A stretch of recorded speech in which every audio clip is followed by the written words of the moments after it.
आज हम देखेंगे दोस्तों स्वामी विवेकानंद जी का जीवन परिचय। स्वामी विवेकानंद जी के जीवन परिचय के बारे में हम लोग देखते हैं। और इनका जन्म, स्वामी विवेकानंद जी का जन्म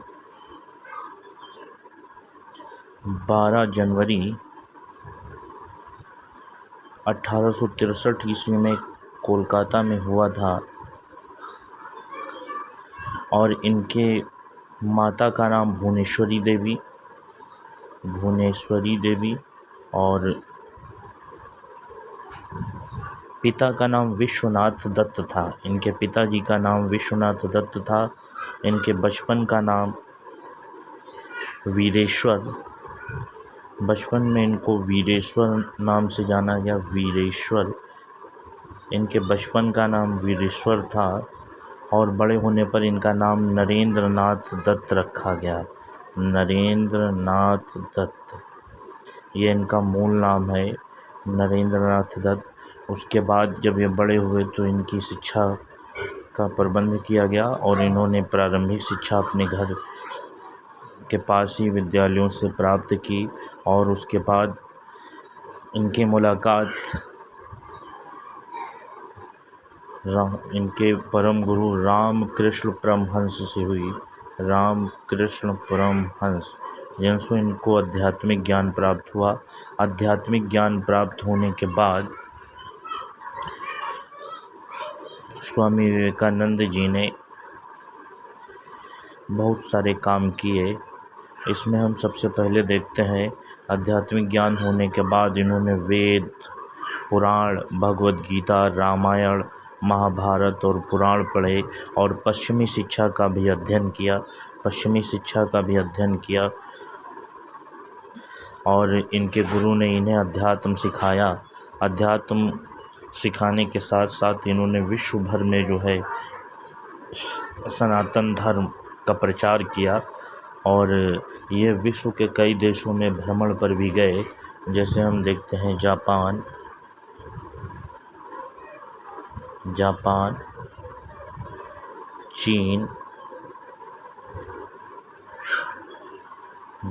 चीन, कनाडा।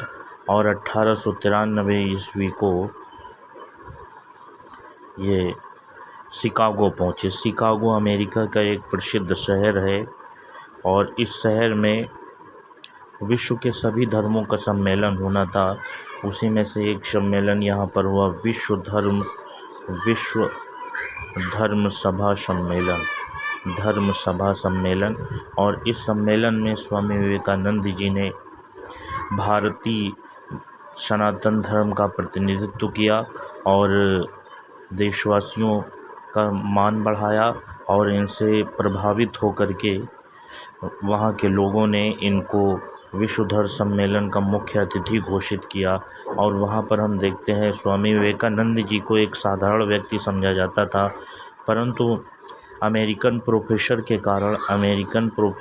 कारण इनको विश्व धर्म सम्मेलन में बोलने के लिए 2 मिनट का समय दिया गया। परंतु इनका भाषण इतना प्रभावशाली था कि इनके समय को बढ़ा दिया गया और अमेरिका के लोगों ने, वहाँ पर आए हुए सभी धर्मों के लोगों ने अपनी तालियों से की गड़गड़ाहट से इनका स्वागत किया। और हम इनके उस भाषण को देखते हैं जो स्वामी विवेकानंद जी ने 1893 शिकागो अमेरिका में विश्व धर्म सभा सम्मेलन में दिया था। जब 1893 में स्वामी विवेकानंद जी अमेरिका के शिकागो विश्व धर्म सभा सम्मेलन में अपने भाषण की शुरुआत करते हैं तो उनका पहला शब्द था, मेरे अमेरिकी बहनों और भाइयों। इसी शब्द के साथ, हालांकि वहाँ पर स्पीच इंग्लिश में दी होगी, my brothers and sisters of Americans. इस शब्द को सुन करके वहाँ पर बैठे हुए सभी लोगों ने तालियों से स्वामी विवेकानंद जी का स्वागत किया और लगभग 2 मिनट तक तालियां ही बजती रही। विश्व धर्म सभा सम्मेलन के लोगों ने स्वामी विवेकानंद जी के बोलने का समय बढ़ा दिया। इससे प्रभावित होकर के तब स्वामी विवेकानंद जी ने अपने भाषण में निम्न बातें कहीं।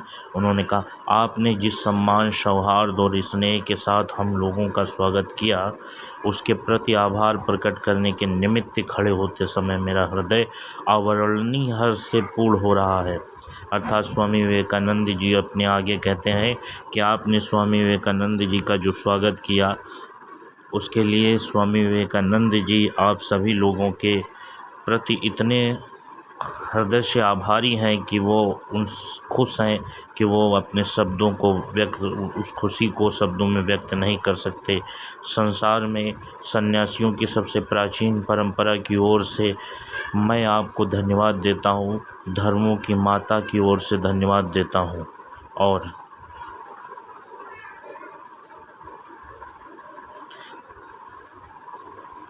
सभी संप्रदायों, मतों के कोटि कोटि हिंदुओं की ओर से भी धन्यवाद देता हूँ। मैं इस मंच पर बोलने वाले उन कतिपय अर्थात जिन लोगों ने पहले अपने भाषण दे चुके हैं, उनका भी धन्यवाद करता हूँ, जिन्होंने प्राचीन के प्रतिनिधियों का उल्लेख करते समय आपको यह बतलाया कि सुदूर देशों के ये लोग सहिष्णुता का भाव विविध देशों में प्रचारित करने के दौरान गौरव महसूस करते हैं।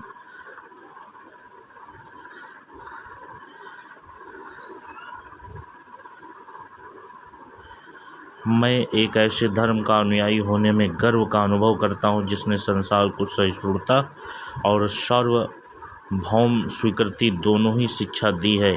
हम लोग सभी धर्मों के प्रति केवल सहिष्णुता में ही विश्वास नहीं करते, वरन समस्त धर्मों को सच्चा मानकर स्वीकार करते हैं।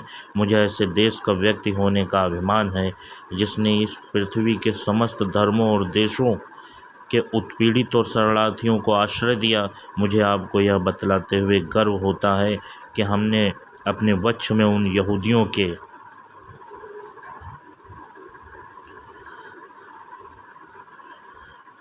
विशुद्धतम अवशिष्ट को स्थान दिया, जिन्होंने दक्षिण भारत आकर उसी वर्ष शरण ली थी जिस वर्ष उनका पवित्र मंदिर रोमन जाति के अत्याचार से धूल में मिला दिया गया था।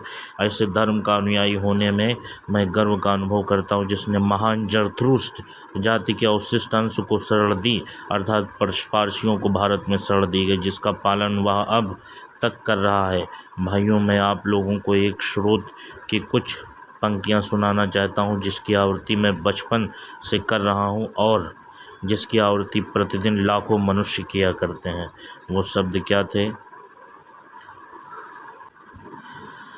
उसके बाद स्वामी विवेकानंद जी ने गीता का श्लोक पढ़ा और उस श्लोक का अर्थ बताया। जैसे विभिन्न नदियाँ भिन्न भिन्न स्रोतों से निकलकर समुद्र में मिल जाती हैं, उसी प्रकार हे प्रभु, भिन्न भिन्न रुचि के अनुसार विभिन्न टेढ़े मेढ़े अथवा सीधे रास्ते से जाने वाले लोग अंत तुझ में ही आकर मिल जाते हैं। अर्थात स्वामी विवेकानंद जी यहाँ पर ये कहना चाह रहे हैं कि जिस प्रकार से संपूर्ण संसार की नदियाँ अपना जल समुद्र में गिराती हैं, वैसे संपूर्ण संसार में जितने भी संप्रदाय, धर्म या जाति के लोग हैं, उन सभी के जो सत्य सिद्धांत हैं, उन सब के रास्ते जो है ईश्वर में ही जाके मिलते हैं।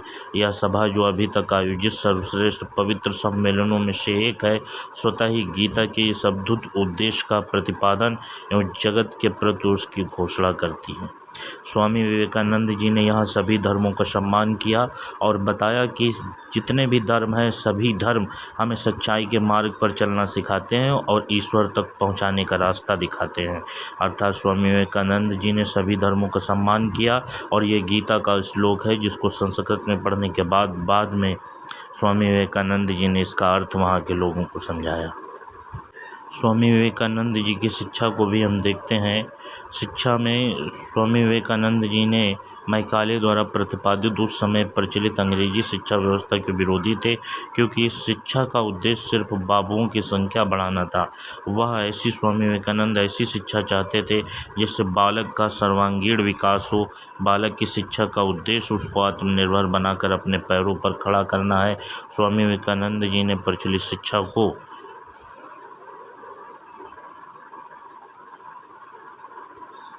निषेधात्मक शिक्षा की संज्ञा देते हुए कहा कि आप उस व्यक्ति को शिक्षित मानते हैं जिसने कुछ परीक्षाएं उत्तीर्ण कर ली हों तथा जो अच्छे भाषण दे सकता हो, पर वास्तविकता यह है कि जो शिक्षा जनसाधारण को जीवन संघर्ष के लिए तैयार नहीं करती, जो चरित्र निर्माण नहीं करती, जो समाज सेवा की भावना विकसित नहीं करती, जो शेर जैसा साहस पैदा नहीं कर सकती, ऐसी शिक्षा से क्या लाभ।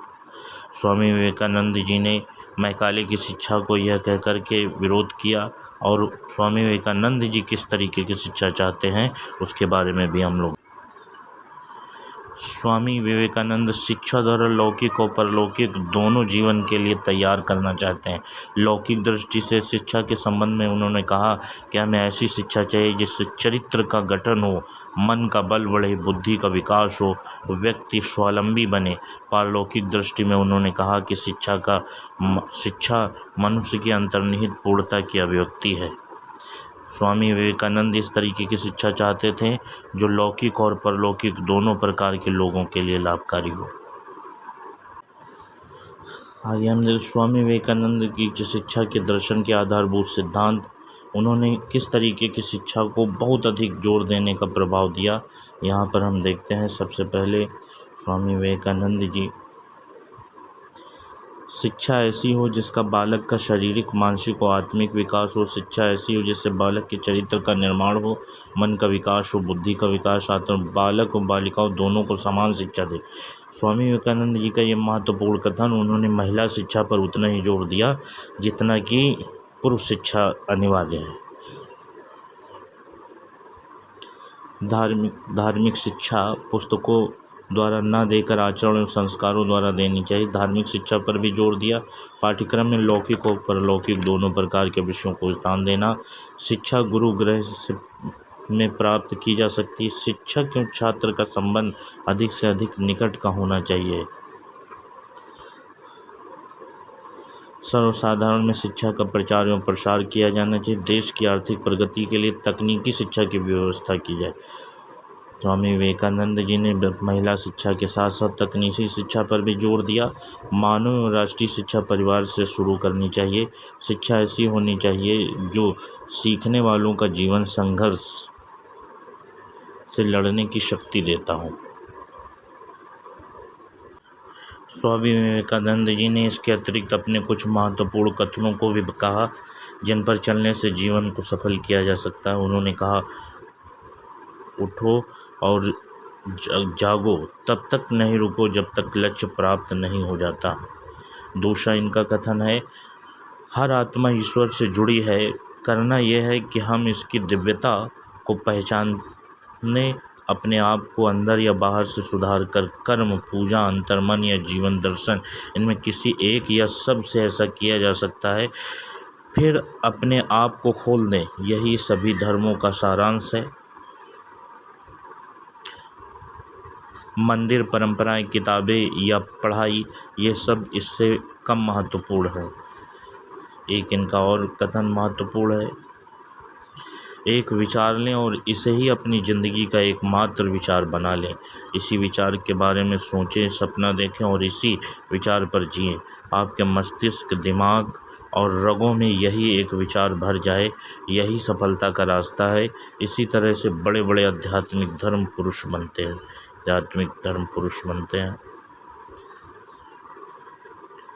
अगला देखते हैं, एक समय में एक काम करो और ऐसा करते समय अपनी पूरी आत्मा उसमें डाल दो, बाकी सब कुछ भूल जाओ।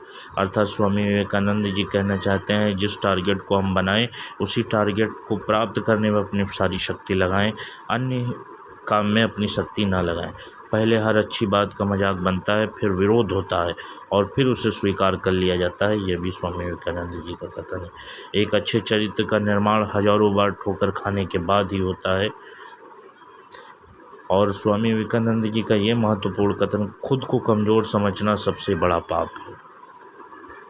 अगला महत्वपूर्ण कथन, बाहरी स्वभाव केवल अंदरूनी स्वभाव का बड़ा स्वरूप है। विश्व एक विशाल व्यायामशाला है जहाँ हम खुद को मजबूत बनाने के लिए आते हैं। जीवन शक्ति है, निर्बलता मृत्यु है, विस्तार जीवन संकुचन मृत्यु है, प्रेम जीवन है, द्वेष मृत्यु है। जब तक आप खुद पर विश्वास नहीं करते तब तक आप भगवान पर विश्वास नहीं कर सकते। इस तरीके से दोस्तों हम लोगों ने स्वामी विवेकानंद जी का जीवन परिचय देखा। इनकी कुछ रचनाएं महत्वपूर्ण हैं। एक कर्म योग, एक ज्ञान योग, भक्ति योग और एक आपका है राजयोग। 4 ये रचनाएं स्वामी विवेकानंद जी की महत्वपूर्ण है। इस तरीके से हम लोगों ने दोस्तों इनका जीवन परिचय देखा। आप लोग दोस्तों हमारे को उत्साहित करने के लिए हमारे चैनल को शेयर कीजिए, सब्सक्राइब कीजिए। धन्यवाद दोस्तों।